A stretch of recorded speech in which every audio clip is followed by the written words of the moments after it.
আমার একটাই কোশ্চেন, তোমার শ্বশুর বাড়ি থেকে তোমাদের সব জিনিস আনোনি কেন? ওই রুমের সব জিনিস তো তোমাদের টাকা দিয়ে কেনা, তোমার জিনিস। তোমাদের ফ্যামিলির ঝামেলাটা কি মিটেছে? শ্বশুর বাড়ি কবে যাচ্ছ? তোমার আর রন্দার এজ কত? আর ইউটিউবের পেমেন্টের যে বিষয়টা, অনেকে এটা নিয়ে আমাকে প্রশ্ন করেছে, আমার মান্থলি ইনকাম কত, তাতে আমি এখন ভিডিও শুট করছি। তো চলো এবার শুরু করা যাক। তো প্রথম প্রশ্ন আমি নিয়েছি অনামিকা মণ্ডল বোনের থেকে। বোন লিখেছে, আমি জানি না দিদি ভাই আমার এই কমেন্টটা তোমার কাছে পৌঁছাবে কিনা, হয়তো এতগুলো কমেন্টের মধ্যে আমার এই কমেন্টটা তোমার চোখে পড়বে না, তারপরও তোমাদের প্রতি অবিরাম ভালোবাসা। এত মানসিক যন্ত্রণা নিয়েও তুমি যেভাবে কথা বলো, সত্যি শেখার আছে দিদিভাই তোমার থেকে অনেক কিছু। ভগবান তোমাদেরকে ভালো রাখুক, সুস্থ রাখুক, আর তোমরাও বিশ্বাস রাখো ভগবানের উপর, সবকিছু সত্যি একদিন ঠিক হয়ে যাবে। দেখো, আর একটা কথা বলি তাতানকে নিয়ে, তাতান অনেক প্রিয়, শুধু আমার কাছে না, আমার মনে হয় তাতান সবার কাছে অনেক বেশি প্রিয়। সবশেষে আর একটা কথা বলি, আমি অনামিকা দিদিভাই, তোমার সব ভিডিও দেখি, অনেক ভালো লাগে, বাংলাদেশ থেকে। ধন্যবাদ বোন, তোমাকে অনেক অনেক ভালোবাসা, ভালো থেকো তুমি। বোন কোনো প্রশ্ন করেনি, আমাকে অনেক আশীর্বাদ করেছে, তো অনেক ভালো লাগলো। তারপরে প্রশ্ন আমি নিয়েছি এভরিডে আনকাট, মানে চ্যানেলের নাম। লিখেছে, আগেরবার প্রশ্ন করেছিলাম কিন্তু তুমি আমার প্রশ্নটা নাওনি দেখে মনটা ভেঙে গেছিল, আবারও অনেকটা আশা নিয়ে করলাম। প্রথম প্রশ্ন, তুমি ডান্সটা কন্টিনিউ করছো না কেন দিদি? দ্বিতীয় প্রশ্ন, তোমার ফেভারিট ইউটিউবার কে? 3 নম্বর প্রশ্ন, রন্দা নাকি তিথি দিদি ঘুরতে কার সাথে যেতে চাইবে? ঋষিতা। আচ্ছা, ঋষিতা বোন আমাকে প্রশ্ন করেছে। তো ডান্সটা আমার আর কন্টিনিউ করা হচ্ছে না, কারণ আমি তো বর্ধমানে ডান্স ক্লাসে ভর্তি হয়েছিলাম, তো ওখানে তো এখন আর থাকা হয় না, তাই ডান্স ক্লাসটা আমি বন্ধ করে দিতে বাধ্য হয়েছি।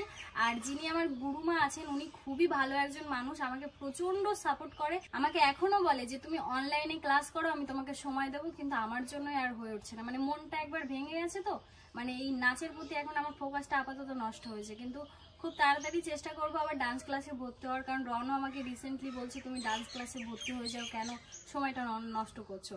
আর আমার ফেভারিট ইউটিউবার অনেকেই আছে, নির্দিষ্ট ওরকম কেউ নেই, আমার অনেককে ভালো লাগে, অনেককে ভালো লাগে। যেমন আছে বঙ্গাইদা আছে, তারপরে হচ্ছে আমাদের প্রবাসে ঘরকন্যা আছে, আরও অনেক অনেক ইউটিউবার আছে যাদের নাম নিলেও আমি শেষ করতে পারবো না, আমি অনেকের ভিডিও দেখি। তারপরে বলেছে রন্দা নাকি তিথিদি? অবভিয়াসলি রন্দা, ঘুরতে তো আমি ওর সাথেই যেতে চাইবো সবার আগে। তারপরে প্রশ্ন করেছে সমাজশ্রী সাহা, লিখেছে, এই যে এত খারাপ সময়ের মধ্যে দিয়ে গেলে এটা খুব কষ্টের, বাট তুমি যে আগে পুতুল কিনতে এখন নিজের ছোট সংসারটা আস্তে আস্তে গোছাচ্ছ, এই পরিবর্তনটা নিজের মধ্যে দেখে এখন কেমন ফিল হচ্ছে? লাভ ফ্রম নৈহাটি, প্রীতি আর রন্দা দাবাই। সত্যি বলতে নিজের উপর প্রাউড ফিল হয়, কেন বলতো আমি কখনো ভাবিনি আমি এত কিছু সামলাতে পারবো। শুরুতে একটু প্রবলেম হতো, এখন ঠিকঠাক আছে, তার জন্য আমি নিজের উপর প্রাউড ফিল করি। যে একটা সময় আমার নিজের মধ্যে চিন্তা ভাবনা ভুল ছিল যে আমি এটা পারবো না, কিন্তু পারবো না বলে কিছু হয় না, চেষ্টা করলে সব পারা যায়। তাই আমি নিজেও পেরেছি, তাই নিজের উপর প্রাউড ফিল করি। আর আমার নিজের মধ্যে এই পরিবর্তনটা দেখে আমারই নিজের খুব ভালো লাগছে, কারণ আগে যেমন শখ করে পুতুল কিনে কিনে ঘর করেছি, আর এখন সংসারের প্রতি যে দায়িত্বটা এসছে, এখন মনে হয় আমি ঘরটা কিভাবে সাজাবো, তার জন্য দেখো আমি ঘর সাজানোর জন্য কত জিনিস কিনেছি। আগে যেমন পুতুল কিনে ঘর করেছি, এখন সংসার সাজানোর জন্য, ঘর গোছানোর জন্য এত এত জিনিস কিনেছি। এগুলো তোমাদের সাথে না পরে শেয়ার করব, যখন নতুন ঘরে যাব তখন তোমাদের সাথে শেয়ার করব। তো thank you so much Samajshree বোন, অনেক ভালো লাগলো তোমার এই কমেন্টটা পেয়ে। ভালো থেকো, সুস্থ থেকো, আর সবাইকে ভালো রেখো। তারপরে প্রশ্ন করেছে তোমার আমার দুনিয়া, লিখেছে, আমি আসাম থেকে বলছি মাহি। আচ্ছা, মাহি বোন আমাকে কমেন্ট করেছে, তোমরা সবাই আবার কবে একসাথে থাকবে? বিয়েটা কবে করছো? তোমার শ্বশুরবাড়ির সবাইকে নিয়ে কি আবার এক ফ্রেমে দেখতে পারবো? পুতুল খেলা ছেড়ে এখন যে সংসারটা সামলাচ্ছে, ফিলিংস কেমন হচ্ছে? তোমাদের ফ্যামিলির ঝামেলাটা কি মিটেছে? শ্বশুরবাড়ি কবে যাচ্ছ? প্লিজ আমার প্রশ্নের উত্তর দিও, আমি অপেক্ষায় থাকলাম। একটা জিনিস আমি লক্ষ্য করেছি যে আমার শ্বশুরবাড়ি কবে যাব, আমাদের একসাথে কবে দেখতে পাবে, আর বিয়েটা, এই তিনটে জিনিস নিয়ে অনেক বেশি প্রশ্ন এসেছে। আর একসাথে থাকার যে ব্যাপারটা, বা আমরা কবে ওই বাড়িতে ফিরছি, এখন আমরা যেই পরিস্থিতিতে আছি সেই পরিস্থিতিতে কোনো কিছুই ঠিকঠাক নেই, তাই আমি বলতে পারছি না কবে কি ফিরবো না ফিরবো, এইগুলোর উত্তরে এখন আমার কাছে সত্যিই নেই। তারপরে প্রশ্ন করেছে দীপ্তি দাস বোন, লিখেছে, তোমার ননদের সঙ্গে কথা হয় এখন? না বোন, তোমাদের মানে রন্দাদার মা বাবা তোমাদের সঙ্গে কোনো রকম যোগাযোগ করে কিনা? না, আমাদের সঙ্গে কোনো যোগাযোগ ওনারা করেন না। তোমরা কি আর তোমাদের বাড়ি ফিরবে না? সেটা বলতে পারছি না। এখন চিন্তা ভাবনা যেটা আছে যে নিজেদের একটা মাথার উপরে ছাদ হোক, নিজেদের একটা বাসস্থান হোক। কতদিন আর পরিবার থেকে আলাদা থাকবে, কবে নিজেদের বাড়ি ফিরবে, উত্তর দিও। এটার উত্তর আমার কাছে নেই বোন। শিলিগুড়ি আসার কথা ছিল, আসলে না কেন? এটা খুব ভালো একটা প্রশ্ন করেছো। আমি ভেবেছিলাম কোনো একটা ভিডিওতে এটার উত্তর দেব, কিন্তু এটা খুব ভালো হলো তুমি প্রশ্নটা করেছো। একবার কোচবিহার এসো, লাভ কোচবিহার। তো থ্যাংক ইউ সো মাচ বোন, অবশ্যই কোচবিহারে যাব। অনেকগুলো জায়গায় আমার খুব যাওয়ার ইচ্ছে আছে। তবে শিলিগুড়ির বিষয়টা বলি তোমাদেরকে। আমি শিলিগুড়িতে যাব, ওখান থেকে আমাদের ইনভাইট এসেছিল আমার আর রনের। তো আমরা খুব এক্সাইটেড ছিলাম ওখানে যাওয়ার জন্য। সব থেকে বেশি আমি মানে এক্সাইটেড ছিলাম যে ওখানে যাব, কারণ শিলিগুড়িতে অনেক মানুষ আছে আমার ভালোবাসার, যারা আমার ভিডিও দেখে প্রতিনিয়ত আমাকে কমেন্ট করে। তো আমার খুব ইচ্ছা ছিল যে ওখানে যাব, সবার সাথে দেখা করব।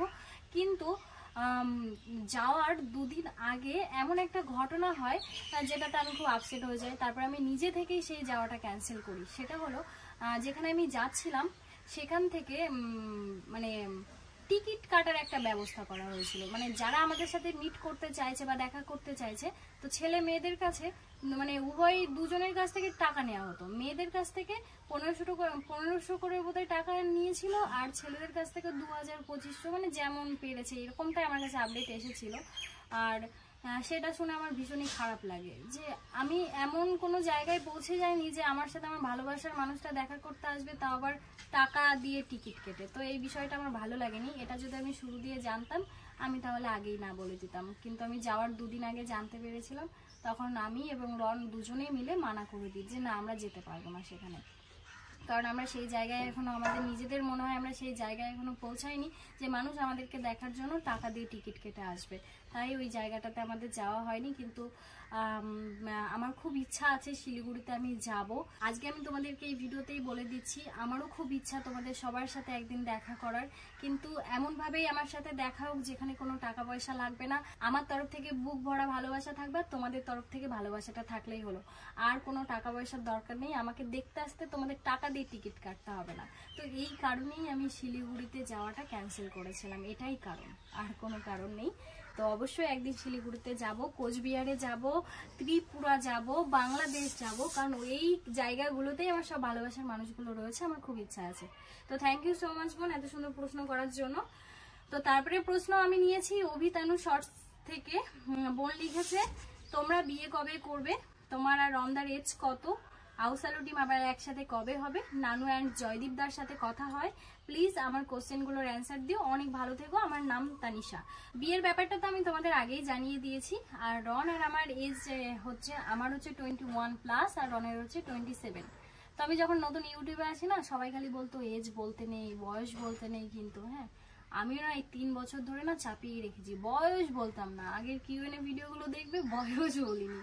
কিন্তু কোথাও গিয়ে ভাবলাম বয়স বললে কি যায় আসে, তাই এবার আমি বলেই দিলাম বয়সটা। আমার হচ্ছে ডেট অফ বার্থ 6/6/2003। মানে আমি সামনের মাসের 6 তারিখে 22 বছরে পা দিতে চলেছি। আউসালু টিম আবার একসাথে কবে হব? আউসালু টিম আমার ঠিক জানা নেই, কিন্তু একটা প্ল্যান হচ্ছিল মন্দারমণিতে ঘুরতে যাওয়ার। আর নানুদা জয়দীপ দার সাথে দুজনের সাথেই কথা হয়, জয়দীপের সাথে বেশি হয়, কারণ আগাগোড়ায় নানুদার সাথে আমার একটু ফোনে টেক্সটে একটু কমই কথা হতো। তো নানুদা জয়দীপ দুজনের সাথেই কথা হয়, ওদের আসার কথা আছে, আসলে পরে তোমাদের সাথে অবশ্যই শেয়ার করব। প্লিজ আমার কোশ্চেনগুলোর অ্যান্সার দিও। তো আশা করি বোন তোমার সব প্রশ্নের আমি উত্তর দিয়েছি। তো ভালো থেকো তানিশা বোন, সুস্থ থেকো, আর সবাইকে ভালো রেখো। তারপরে প্রশ্ন করেছে মানসী কর্মকার, বোন লিখেছে, তোমার লাইফের গোল কি? তোমার লাইফের ডাউনফল কি? তোমার ড্রিম প্লেস কি? রনের সব থেকে কাছের মানুষকে? তোমার যদি কখনো সিরিয়ালের জন্য অফার আসে তাহলে তুমি যাবে? তোমার সোর্স অফ ইনকাম কি? সোশ্যাল মিডিয়া বাদে তোমার হবিস কি কি? তো আমার লাইফের গোল কি? আমার লাইফের গোল আপাতত এই মুহূর্তে দাঁড়িয়ে নিজের একটা পরিচয় বানানো, নিজের মাথার উপর একটা নিজের ছাদ তৈরি করা, এটা হচ্ছে আমার গোল। আর লাইফের ডাউনফল, আমি আমার ভবিষ্যতের জন্য যেভাবে চিন্তা ভাবনা করেছিলাম সেইভাবে আর এগোতে পারলাম না। পরিবারের জন্য আর কি জায়গাটা পুরো নষ্ট হয়ে যাচ্ছে, এটাই হচ্ছে আমার ডাউনফল। আমার লাইফের ডাউনফল হচ্ছে এটাই যে আমার সব কিছু থাকতেও কিছু নেই। আর আমি যেভাবে চিন্তা ভাবনা করে রেখেছিলাম, ভবিষ্যৎটা নিয়ে যেভাবে ভেবেছিলাম, সেগুলো সব কিছু নষ্ট হয়ে গেছে। আবার আমাকে সবটা নতুন করে শুরু করতে হচ্ছে, এটাই আমার জীবনের ডাউনফল।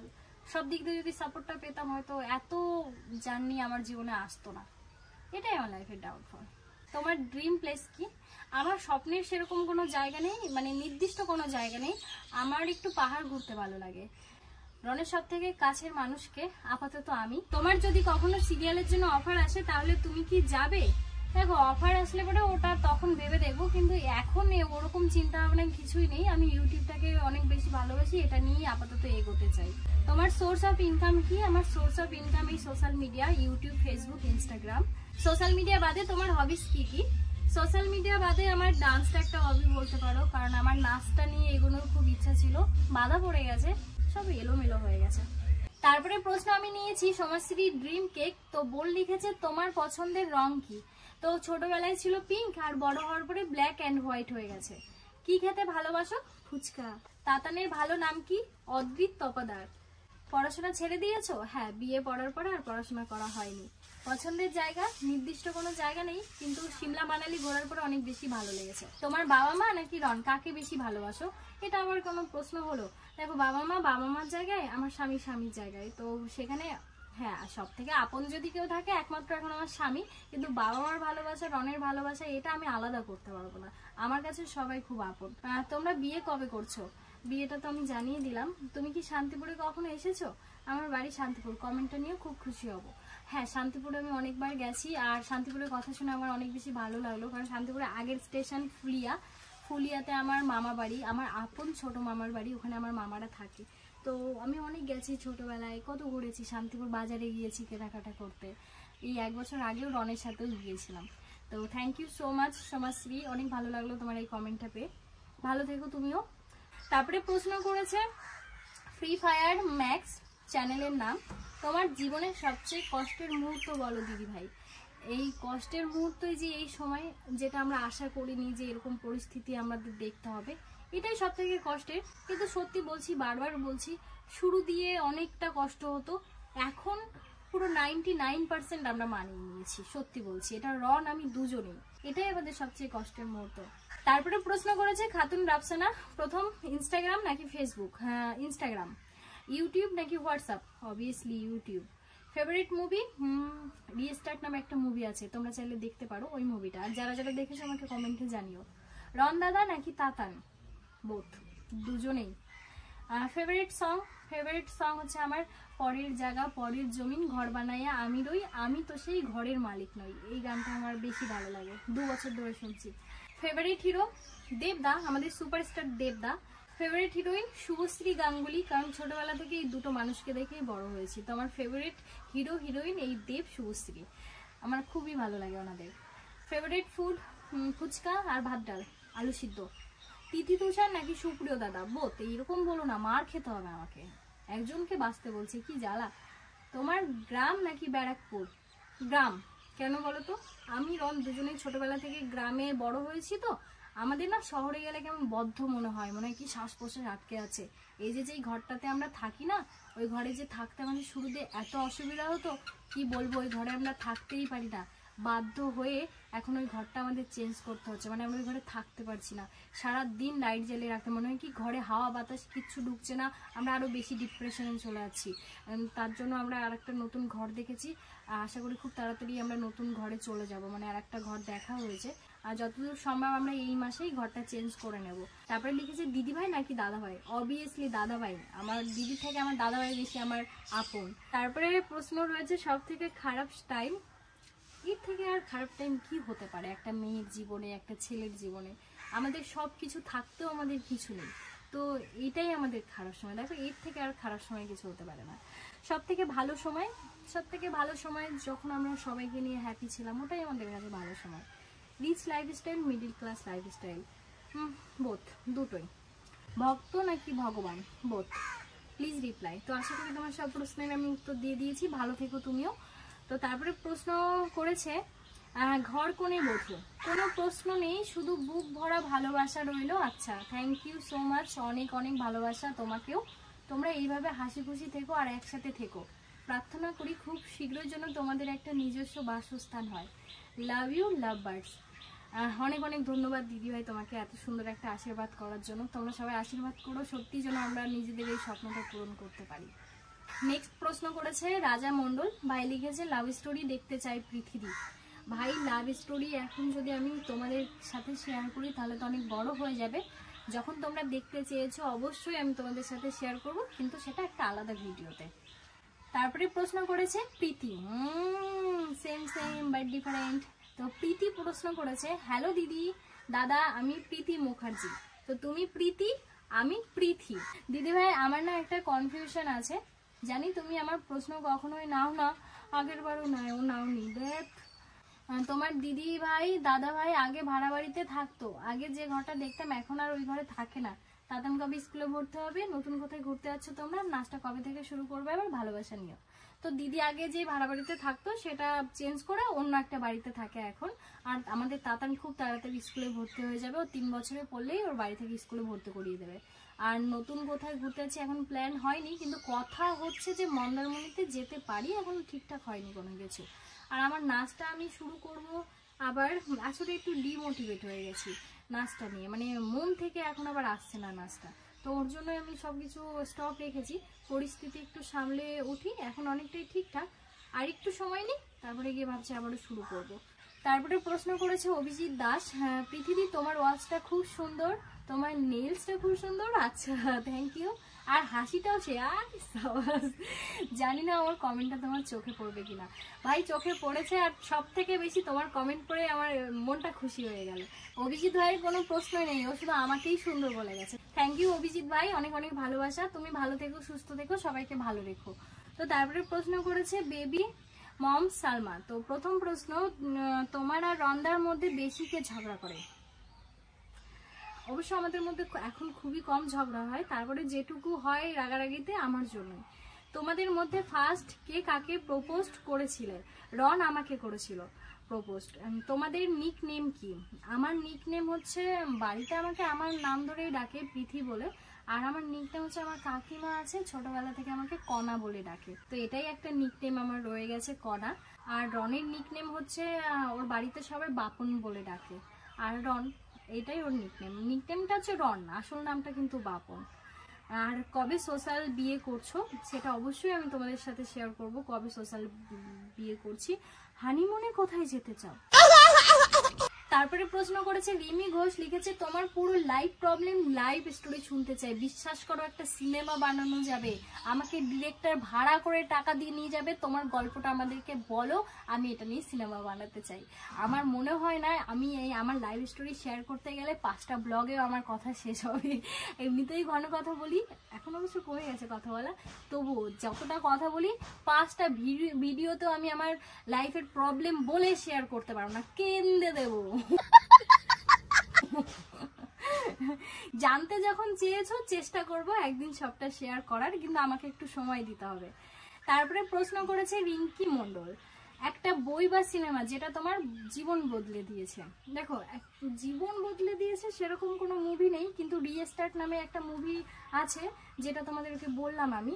ওই রিস্টার্ট মুভিটা দেখার পরে কোথাও গিয়ে আমার মনে হয়েছিল যে জীবনের মানেই এটা, তুমি হেরে গেলে চলবে না, তুমি পড়ে গেলে উঠে দাঁড়াতে হবে, জীবন মানেই লড়াই, তো আবার নতুন করে সবটা শুরু করতে হবে। তো ওই মুভিটা দেখার পরে এইটুখানি একটু মনের মধ্যে ঢুকেছিল। তারপর ছোটবেলা কোন জিনিসটা মনে হয়েছিল ম্যাজিক, কিন্তু এখন মনে হয় এটা সাধারণ।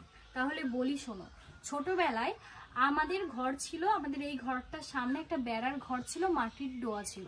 এবার আমি ঘরের পেছনে যখনই সন্ধ্যা টাইমটায় যেতাম দেখতাম কি 1 টাকা 2 টাকা 8 আনা পড়ে আছে।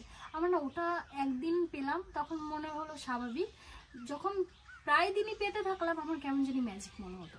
ঠিক আছে, যখন বড় হলাম তখন জানতে পারলাম আমার বাবা যখন কাজ থেকে বাড়ি ফিরে যখন রেডি হয়ে বাজারে যেত, হ্যাঁ কাকি কণা বলে ডাকছে, মা যে কোথায় গেল খুঁজে পাচ্ছি না, হারাই গেছে। তারপরে জানতে পারলাম বাবা যখন বিকালবেলা বাজারে যেত, ওই বাজারে যাওয়ার সময় বাবা ওই জামা প্যান্ট পরার সময় প্যান্টটা ঝাড়িয়ে দিত, আর ওই প্যান্টের মধ্যে যে খুচরো টাকাগুলো থাকতো সেই টাকাগুলো ওই বাদ জ্বালার ফাঁকা দিয়ে ওই গড়িয়ে গড়িয়ে ঘরের পেছনে গিয়ে পড়তো, আর সেই টাকাগুলো আমি কালেক্ট করতাম, আর আমার কাছে মনে হতো ম্যাজিক। বড় হয়ে জানতে পারলাম বাবার পকেট থেকেই টাকাগুলো যেত, তো এটা আমার কাছে একটু ম্যাজিক মনে হতো, এইটাই। তারপরে প্রশ্ন, ছোটবেলায় কি হতে চেয়েছিল? ছোটবেলায় কি হইনি সেটা আগে বলো। ডাক্তার হয়েছি, পুলিশ হয়েছি, ম্যাডাম হয়েছি, উকিল হয়েছি, তারপর হচ্ছে আর্মি হয়েছি, প্রচুর কিছু হয়েছি, কিন্তু যেটা হতে চেয়েছিলাম সেটা হচ্ছে আমার খুব ইচ্ছা ছিল আমি ম্যাডাম হব, বাচ্চাদের স্কুলের ম্যাডাম হব। আমার বাচ্চাদের পড়াতে আমি খুব ভালোবাসি, আমি ক্লাস 9 থেকে বাচ্চাদের পড়াতাম। তো বাচ্চাদের পড়াতে আমি খুব ভালোবাসি, তো এই ইচ্ছাটা আমার মধ্যে ছিল। ভেবেছিলাম ডিএলএড করবো, কোনো কিছুই হয়নি, পুরো বেকার গেছে, আমার জীবনটাই বেকার। তারপরে প্রশ্ন, এমন একটা জিনিস বলো যেটা সবাই পছন্দ করে কিন্তু তুমি না। ছাগল, এই খাসি খাওয়াটা আমি খুব একটা পছন্দ করি না, যারা খায় আমারও খুব খারাপ লাগে। কেন বলো তো, আমি যখন ছোটবেলায় মামা বাড়ি ছিলাম, আমার দিদা না ছোট ছোট ছাগল পুষতো, ওগুলোকে নিয়ে আমি খেলতাম। তো আমার এই ছাগল খাওয়ার ব্যাপারটা বা খাসি খাওয়ার ব্যাপারটা আমার আসেই না। অনেকেই খাসি খেতে পছন্দ করে, যেটা আমার পছন্দ না। আমার বাড়ির লোকেরও, যেমন দাদা ভাই রন খাসি খেতে পছন্দ করে, তো এটা আমার পছন্দও না। এমন কোনো জিনিস আছে যেটা করলে তোমার মুড ভালো হয়ে যায়? হ্যাঁ, যার জন্য মুডটা খারাপ হয়েছে সে যদি আগে এসে আমার সাথে একটু মিষ্টি করে কথা বলে তাহলে আমার মুড ভালো হয়ে যায়, এটাই। তারপরে, যদি তুমি এক সপ্তাহ কোথাও হারিয়ে যেতে পারতে, কোথায় যেতে চাইতে? পাহাড়ে চলে যেতাম গো, বিশ্বাস করো, এত সুন্দর জায়গা, এত সুন্দর পরিবেশ, ওখানেই যেতাম। যদি তোমার একটা পোষা ডাইনোসর থাকতো, নাম কি রাখতে? চান্স পেতাম, খেয়ে নিত না আমায়। তবুও যদি নামটা রাখতেই হতো তাহলে নাম রাখতাম পাপা, আর আমার নাম রাখতাম পরি। দুজনকে একসাথে যখন যেতাম, লোকে আমাদেরকে দেখে বলতো পাপা কি পারি। কোন জিনিসটা তুমি সবাইকে করতে বলবে কারণ সেটা মজার? নিজে উপার্জন করে নিজের প্রিয় মানুষদেরকে কিছু উপহার দেয়া, এটা অনেক মজার এবং আনন্দের। তুমি কিভাবে হাসো যখন একা থাকো? আমি কি পাগল, আমি একা থাকলে একা একা হাসবো? কোন খাবার খেয়ে তোমার মন ভালো হয়ে যায়? আমার মায়ের হাতের পাট শাক, তারপরে হচ্ছে কুমড়ো শাকের তরকারি, এগুলো খেলে আমার খুব ভালো হয়ে যায়। যদি একটি দিন তুমি অদৃশ্য হতে, কি করতে? অদৃশ্য হলে যারা যারা আমার শত্রু সবগুলোকে একদম রাত্রেবেলা গিয়ে কাতুকুতু দিতাম। তুমি কি ধরনের মানুষের সঙ্গে সবচেয়ে বেশি কমফর্ট ফিল করো? আমি একটু সাধারণ মানুষ, সিম্পল মানুষদের সাথে মিশতে বেশি পছন্দ করি, কারণ তাদের সাথে কথা বললে অনেক কিছু শেখার আছে। যারা বেশি শো অফ করে, যারা বেশি দেখানোর চেষ্টা করে, তাদের থেকে শেখার কিছুই নেই। তাই আমি সাধারণ মানুষের সাথে বেশি কমফর্ট ফিল করি। কার সঙ্গে কথা বলে সব ভুলে যেতে পারো? রনের সাথে, ওই আমার জীবনের সব। বন্ধুত্বের সবচেয়ে গুরুত্বপূর্ণ জিনিস কি তোমার মতে? বিশ্বাস আর ভরসা। কখনো কারোর জন্য এমন কিছু করেছো যেটা নিজের জন্য করনি? আগে বলো তো কার জন্য কি করিনি, আর এখন আমি তোমাদেরকে কিভাবে বা বলি যে কার জন্য কি করেছি না করেছি।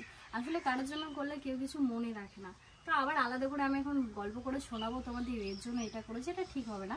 যদি আমরা একসঙ্গে কোথাও ঘুরতে যাই তাহলে কোথায় যেতে চাইবে? এটা খুব ভালো একটা প্রশ্ন করেছো। যদি আমরা সবাই একসাথে কোথাও ঘুরতে যাই তাহলে আমি তোমাদের কথা মতোই যাবো, তোমরা যেখানে সাজেস্ট করবে যে আমরা এই জায়গাটায় যেতে চাইছি সেখানেই যাব। তারপরে প্রশ্ন করেছে হীরা খাতুন, লিখেছে বর্তমান ওয়েট কত আর রোগা থাকাকালীন ওয়েট কত ছিল, বলবে প্লিজ। তো আমার এখন বর্তমান ওয়েট হচ্ছে 44, আর আগে যখন রোগা ছিলাম তখন আমি 37 হয়ে গেছিলাম, এত রোগা হয়ে গেছিলাম। তারপরে প্রশ্ন করেছে স্টোরি বাই মৌ, রন্দার কোন অভ্যাসটা তুমি খুব মিস করো আর করো যেটা রন্দা এখন আর করে না? আমি ওর হাসি খুশি মুখটা খুব বেশি মিস করি। আগে ও যেমন বন্ধু বান্ধবদের সাথে আড্ডা মারতো, হাসি খুশি ভাবে কথা বলতো, যেটা এখন করে না, ও ঘর থেকেই বেরোতে চায় না। তো এই জিনিসটা আমি অনেক বেশি মিস করি।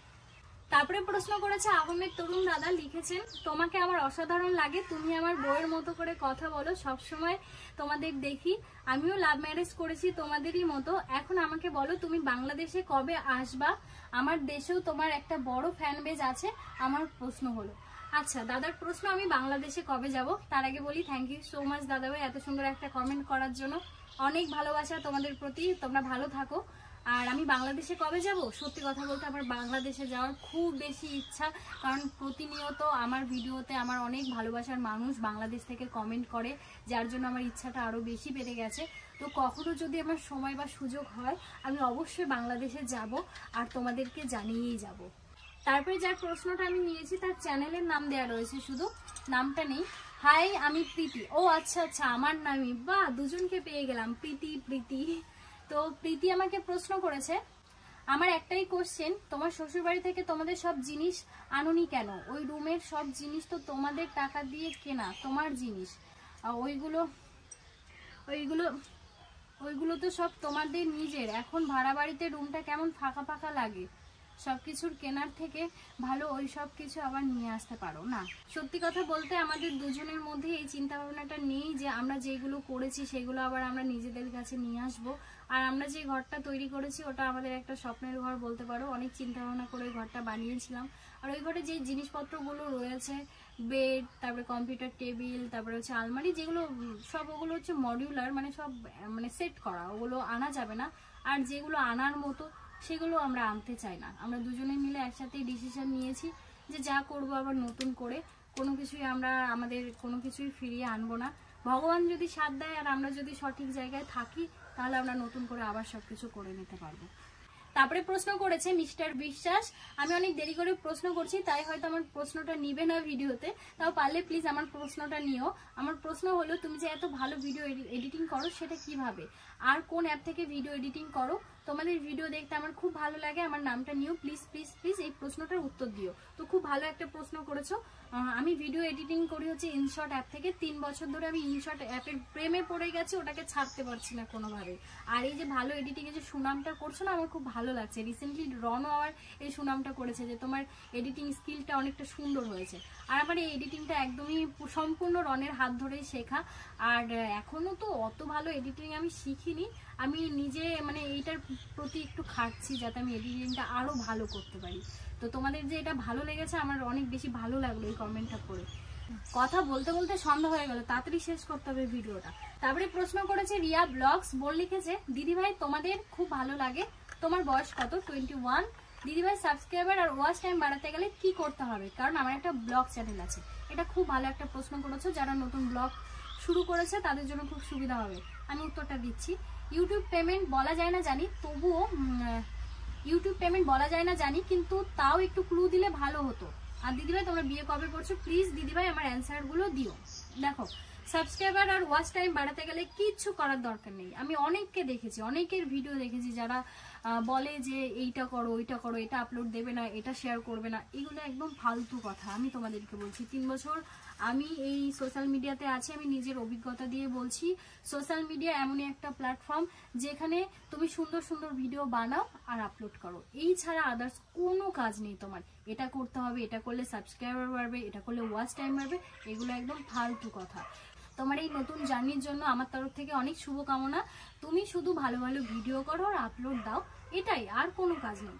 আর ইউটিউবের পেমেন্টের যে বিষয়টা, অনেকে এটা নিয়ে আমাকে প্রশ্ন করেছে আমার মান্থলি ইনকাম কত।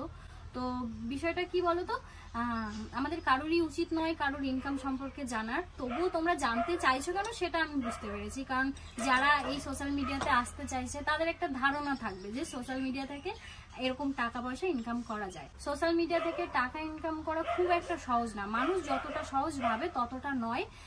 ইউটিউব থেকে খুব বেশি টাকা দেয় না, ইউটিউব থেকে যে পেমেন্টটা আসে সেটা তুমি ডাল ভাত খেয়ে মাছ ভাত খেয়ে ভালো থাকতে পারবে, কিন্তু ভালো একটা লাইফস্টাইল তুমি কাটাতে পারবে না।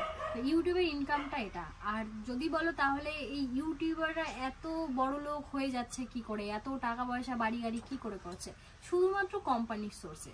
নতুন নতুন যে ব্র্যান্ডগুলো আমাদেরকে দিয়ে প্রমোট করা হয় সেখান থেকে আমরা একটা ভালো টাকা আর্নিং করতে পারি, আর এটাই হচ্ছে আমাদের মেন ইনকাম সোর্স। বিশ্বাস করো সোশ্যাল মিডিয়াতে সেরকম কোনো টাকা পয়সা নেই।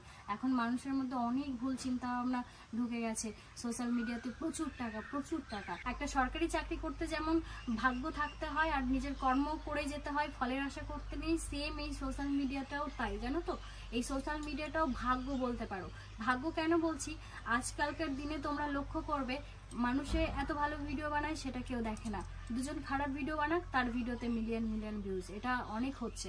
আর এটার জন্য আমরা নিজেরাই দায়ী, কারণ এগুলোকে আমরাই প্রমোট করছি দেখে দেখে দেখে দেখে।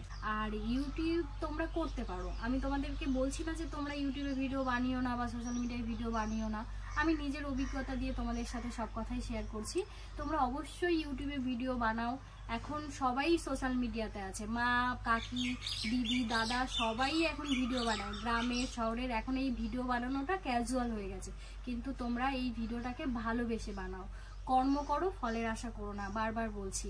কারণ এই ইউটিউব প্ল্যাটফর্ম কিন্তু ভবিষ্যতের জন্য নয়, ইউটিউব তোমাকে ভবিষ্যৎ তৈরি করে দিতে পারে কিন্তু ভবিষ্যতের জন্য নয়। তোমরা যদি লক্ষ্য করো এরকম হাজারো ইউটিউবার আছে ফেস ভাইরাল যাদেরকে এখন দেখাও যায় না, হতেই পারে 5 বছর পরে এই পৃথিমণ্ডলকে তোমরাই আর চিনতে পারছো না, বা আমিও এই সোশ্যাল মিডিয়াতে নেই। তাই ইউটিউব কিন্তু ভবিষ্যৎ তৈরি করে দেয় না, কিন্তু হ্যাঁ ইউটিউব ভবিষ্যৎ তৈরি করে দিতে পারে, কিন্তু সেই জায়গাটায় আগে পৌঁছাতে হবে, তারপরেই না। তাই সব থেকে মোস্ট ইম্পর্টেন্ট হচ্ছে পড়াশোনা। তাই সবার উদ্দেশ্যে আমার একটাই কথা থাকবে, যারা নতুন ভিডিও বানাচ্ছে বা যারা নতুন ভিডিও বানাতে চাইছে, তো ইউটিউবটাকে তোমরা কেরিয়ার হিসাবে কেউই বেছে নিও না। ইউটিউবটাকে ভালোবেসে বা ভালো লাগার জন্য তোমরা ইউটিউবে ভিডিও বানাতে পারো। আশা করি তোমাদের অনেকের প্রশ্নের উত্তর আমি দিতে পেরেছি, আর ভিডিওটা অলরেডি অনেক বড় হয়ে গেছে। আর নেক্সট যে প্রশ্নগুলো আছে চেষ্টা করবো আবার একদিন কিউএনএ ভিডিও করার। সবার প্রশ্নের হয়তো উত্তর আমি দিতে পারলাম না, কেউ মন খারাপ করো না। নেক্সট আমি আবারও একটা কিউএনএ ভিডিও করব, তখন প্রশ্ন করো, তখন আবার আমি তোমাদের সবার প্রশ্নের উত্তর দেওয়ার চেষ্টা করব। কেউ কিন্তু রাগারাগি করো না, হ্যাঁ? তো চলো, ভিডিওটা আমি এখানেই শেষ করছি। আর তোমরা অবশ্যই জানিও নেক্সট ভিডিও কি দেখতে চাইছো, কমেন্টে আমাকে জানিও। তো চলো, সবাই ভালো থেকো, সুস্থ থেকো, সবার সাথে দেখা হচ্ছে নেক্সট ভিডিওতে।